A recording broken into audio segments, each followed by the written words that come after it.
गुरु प्यारी सात संगत जी, आप सभी को प्यार भरी राधा स्वामी जी। एक परिवार था जिसमें हस्बैंड वाइफ थे और उनकी बेटी थी। जिस स्कूल में बेटी पढ़ती थी वह 9th क्लास में थी और उसके जो पिताजी थे उसी स्कूल की बस चलाया करते थे। लेकिन जो उसके पिताजी थे वह बहुत ज़्यादा नशा करते थे और वह जो बेटी थी और उसकी माँ थी वह बाबा जी को बहुत मानते थे, बहुत प्रेम करते थे। और उस बेटी की जो माँ थी उन्होंने नाम की बख्शिश भी ले रखी थी। उनके परिवार में जो उनके सास ससुर थे पहले वह खत्म हो चुके थे। उन्होंने भी बाबा जी से नाम की बख्शिश ली हुई थी, लेकिन जो लड़की के पिताजी थे वह इन चीजों की तरफ जाना बिल्कुल भी पसंद नहीं करते थे। जब भी वह बेटी और पत्नी अपने पिताजी से कुछ कहते, अपने हस्बैंड से कुछ कहती थी तो वह बहुत ही मारपीट करते थे। कहते थे कि मुझे कुछ भी कहने की जरूरत नहीं है, मैं जो करता हूँ मुझे करने दो। घर में बस ठीक ठाक ही थे। जो माँ थी वह भी जॉब करती थी, जो हस्बैंड थे वह भी बस चलाया करते थे, लेकिन घर में एक पैसा नहीं देते थे। जो भी पैसा आता था उससे बस शराब पी ली, गुटखा खा लिया, बस जो भी नशे होते थे बस वही करते थे। घर में बहुत ज्यादा लड़ाई झगड़े होते थे। अब जिस स्कूल की बस चलाते थे लड़की उसी में पढ़ती थी तो स्कूल में उस बच्ची की फीस ही नहीं जाती थी, तो लड़की पढ़ाई कर रही थी। जो माँ पैसे कमाती थी उससे घर चलता था। ना कोई जमीन थी ना जायदाद थी, बहुत मुश्किल भरे हालात थे। जब घर में कोई बातचीत होती थी तो सिर्फ और सिर्फ लड़ाई होती थी, इसके अलावा कुछ नहीं होता था। जो माँ थी बेटी थी बाबा जी से एक ही अरदास करते थे कि बाबा जी यह किन कर्मों का हिसाब किताब है, ऐसे कैसे चलेगा हमारे घर का गुजारा। अब सेवा पर ही जाते थे, सत्संग पर भी जाते थे। इस चीज से भी उनके जो हस्बैंड थे वह उन्हें बहुत मारपीट करते थे कि पता नहीं कहाँ कहाँ घूमती फिरती हैं, क्या क्या करती फिरती हैं। यही कुछ मेरे माता पिता करते थे, आज तक फिर कुछ बना तो नहीं पाए, जैसे थे वैसे ही हैं।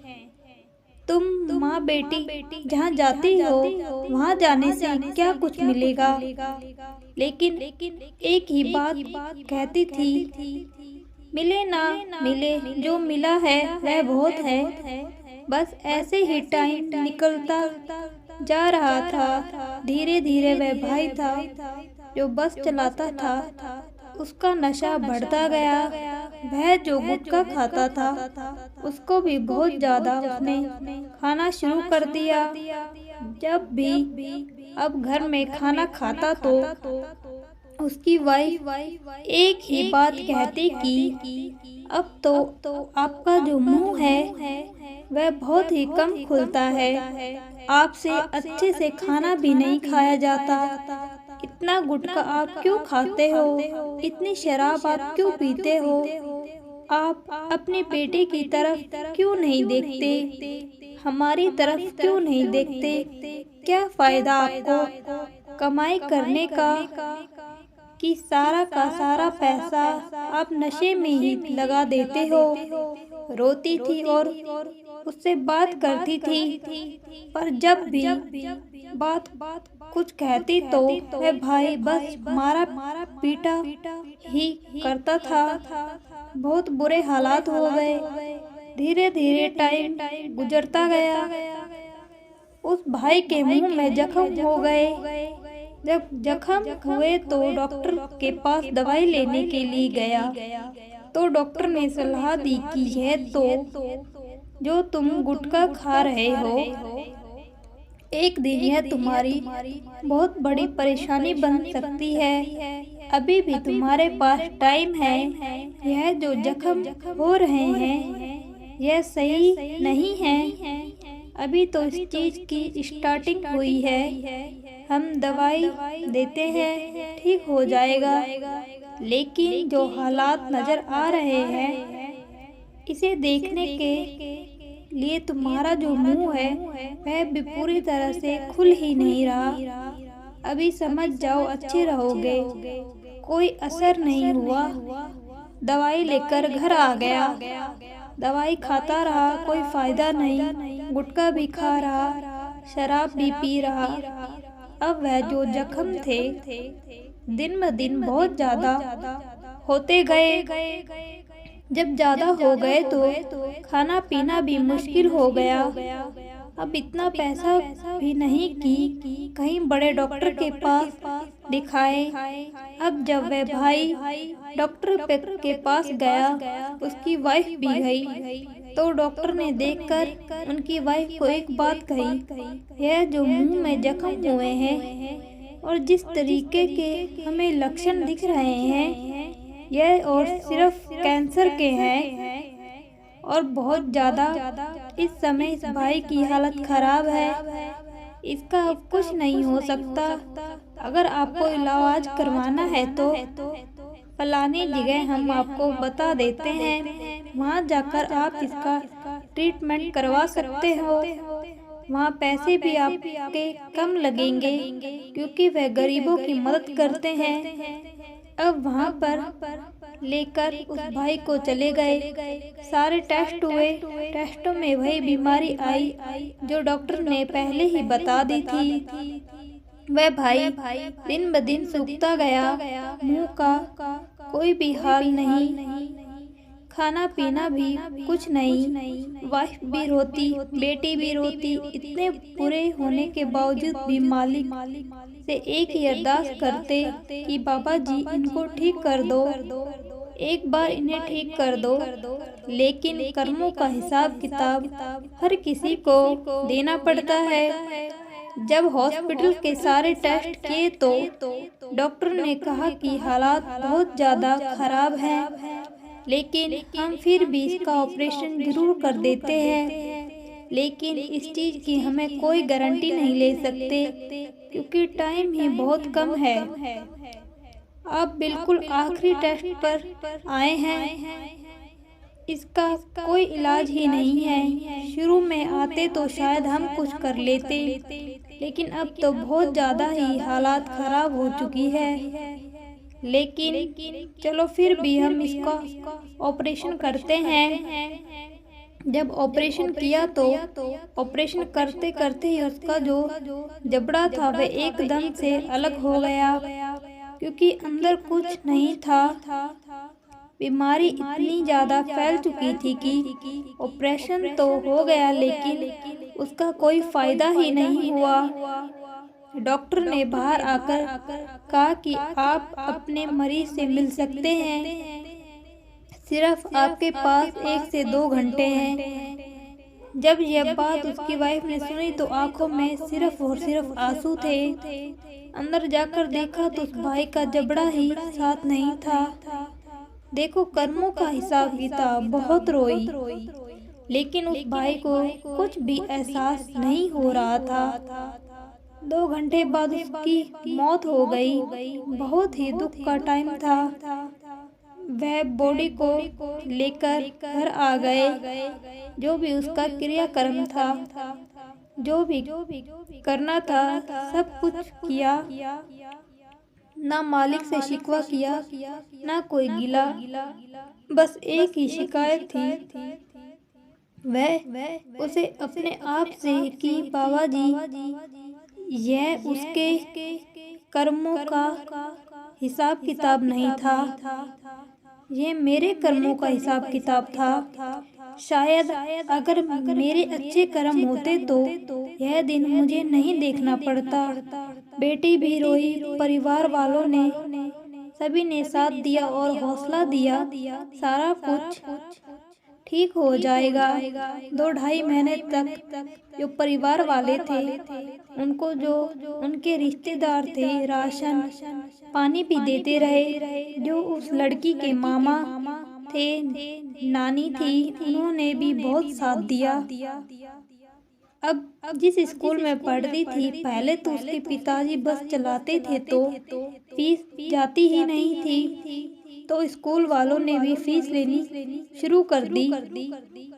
लेकिन उस लड़की ने रिक्वेस्ट की कि मेरे पिताजी तो इस दुनिया से चले गए, हमारे पास कोई ज़्यादा नहीं है, अगर हो सके तो आप मेरी फीस का आधा कर दीजिए। जब यह सारी बात प्रिंसिपल को पता लगी तो प्रिंसिपल ने कहा कि बेटा, मैं तेरी आधी फीस भी नहीं लूँगा, तू जैसे पहले पढ़ती थी आज भी वैसे ही पढ़ेगी।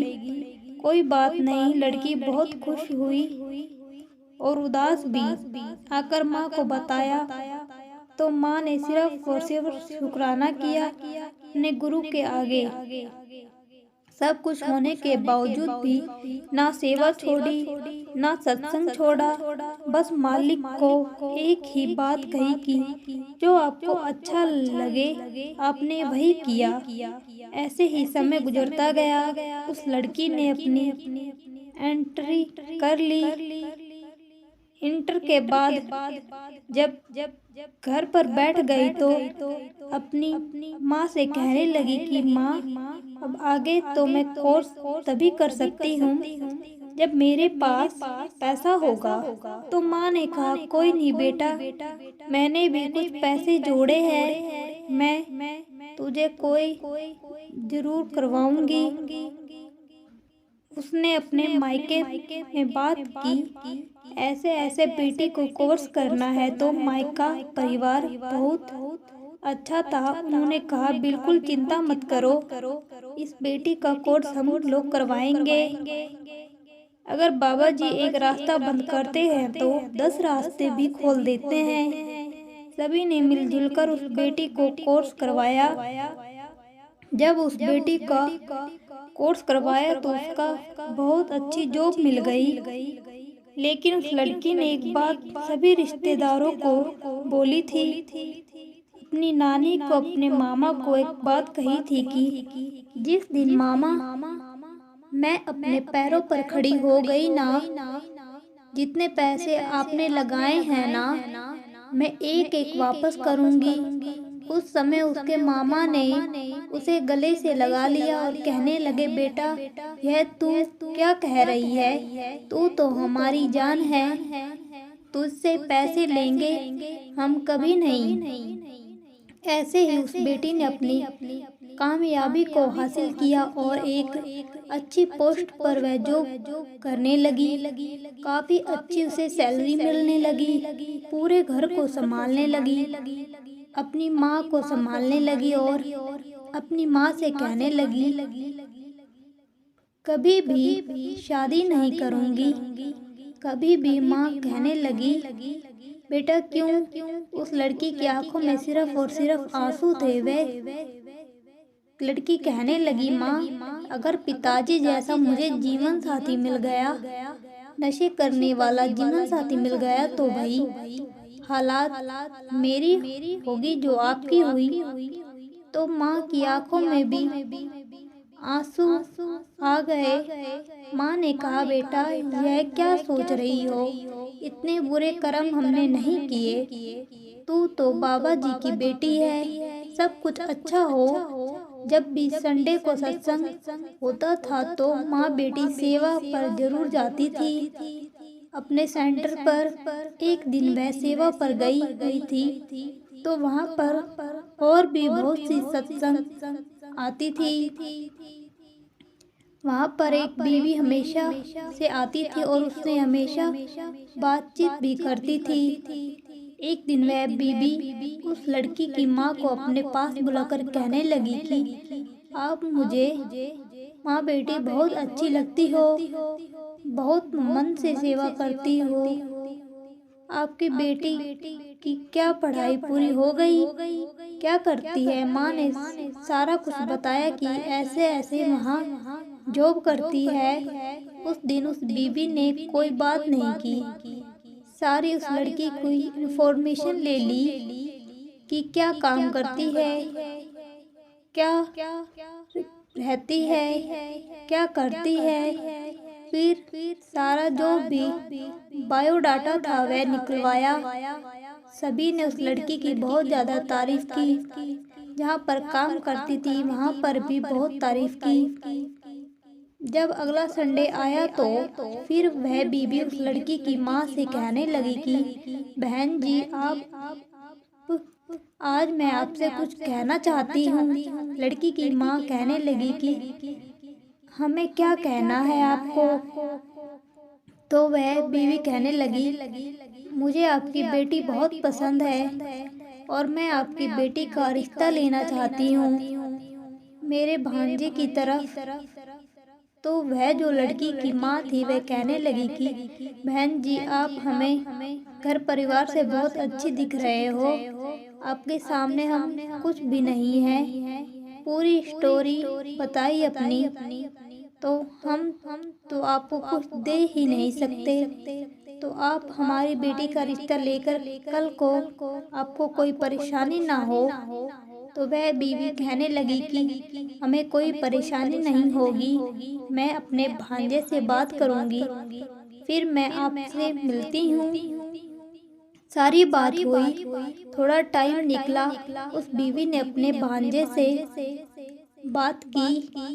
एक दिन वह बीवी उस लड़की और उस माँ के घर आई। जब घर पर आई तो वह माँ बेटी बहुत खुश हुई। छोटा सा उनका घर था, ठीक ठाक टाइम चल रहा था। अब लड़की जब से जॉब करने लगी तो थोड़ा उन्होंने अपने घर को भी अच्छे तरीके से बना लिया था, लेकिन ठीक ठाक था, इतना कुछ खास नहीं था। अब वह बीवी की बहुत सेवा की। उस लड़की ने सारा चाय पानी नाश्ता करवाया। बीबी बहुत खुश हुई कि देखो, लड़की जॉब भी करती है और काम काज भी सारा आता है। तो फिर उस बीवी ने उसे बहन जी से कहा कि बहन जी, मैंने अपने भांजे से बात कर ली है, वह 20 दिनों में आने वाला है, तो क्यों ना हम शादी की बात करें। जब यह बात उस लड़की की माँ ने सुनी तो थोड़ी सी अचंभे में पड़ गई कि आने वाला है, कहाँ से आने वाला है। तो बीवी ने कहा कि मेरा भांजा कनाडा में रहता है, वहीं काम करता है और वहाँ ही पक्का है। जब यह बात सुनी तो कुछ बोलने लायक ही नहीं रही। मालिक ने इतनी खुशियाँ बख्श दी की। तो फिर उस बहन ने कहा, उस माँ की आंखों से सिर्फ और सिर्फ एक ही बात निकली, जो आपको अच्छा लगता है बहन जी, आप वैसा ही कर लीजिए। फिर उस बीबी ने कहा कि जब लड़का आएगा तो हम आपके घर पर आएंगे, आप भी देख लेना, मैं लड़की को भी देख लेगा। तो उस बहन ने कहा कि हमारा घर बहुत छोटा है, क्यों ना हम कहीं बाहर देख लेते हैं, कोई ऐसी जगह देख लीजिए, वहाँ पर हम भी आ जाएंगे, आप लोग भी आ जाना। तो बीवी ने कहा ठीक है। थोड़े दिन निकले। जब 20 दिन बाद वह लड़का आया तो उन्होंने बाहर एक होटल में, वहाँ पर लड़का भी आया, उसको जो परिवार था वह भी आया, और जो लड़की थी वह तो माँ बेटी थी, और उसके जो नानी थी, मामा थे, वह सब लोग आए। लड़का देखने में बहुत ही ज़्यादा सुंदर, लड़के ने लड़की को पसंद कर लिया, एक दूसरे से काफ़ी बात की। जब सभी बैठे हुए थे तो उस लड़की की माँ ने उस बहन से कहा कि आप सभी लोग आए हो, लेकिन लड़के के माता पिता कहाँ पर हैं। तो उसे बहन की भी आंखों में आंसू आ गए। वे कहने लगे कि जिस दिन हम अपने भांजे को दिल्ली एयरपोर्ट पर चढ़ाने के लिए गए। बेटा तो जहाज में चढ़कर चला गया, लेकिन जब मेरी बहन और जीजा जी इस गाड़ी से आ रहे थे वापस, उसका बहुत बड़ा एक्सीडेंट हो गया। दोनों लोग वहीं पर खत्म हो गए। मेरा भांजा बाहर पहुंच गया और उसके माता पिता आज तक वापस ही नहीं आए। बहुत आंखों में आंसू, उस लड़की की आंखों में भी आंसू। सभी लोग एक दूसरे को हौसला दिया और सभी ने इस बात को टालने की कोशिश की कि खुशी का समय है, आगे बाबा जी खुशियां ही देंगे। तब उन्होंने इतना पता लगाया कि वह लड़का भी सत्संगी है। उस बहन ने कहा कि मेरे भांजे के नाम की बख्शिश ली हुई है, बाबा जी को बहुत मानता है। तब उस लड़की ने मालिक का सिर्फ और सिर्फ शुक्राना किया। दोनों परिवार सत्संगी मिल गए। लड़की की शादी उस लड़के के साथ हो गई। लड़का फौरन चला गया। कुछ ही समय बाद लड़की भी फौरन में बुला लिया। दोनों इकट्ठे रहने लगे। 2010 की यह बात है। जब ये बाहर गए तो कुछ समय बाद ही बाबा जी ने उन्हें भी एक लड़की और लड़का उनके घर पैदा हुए। जब उनके घर लड़की और एक लड़का पैदा हुए तो फिर उस लड़की ने अपनी माँ को अपने पास बुलाया। वहाँ पर बच्चों का पालन पोषण भी हो जाएगा और इसी बहाने से मेरी माँ भी यहाँ पर आ जाएगी। आज वह सारा परिवार फॉरेन में है। 6 महीने बाद, साल बाद जब भी उनका मन करता है वह यहाँ पर आते हैं, डेरे जाते हैं, सेवा करते हैं, अपने रिश्तेदारों में घूमते हैं।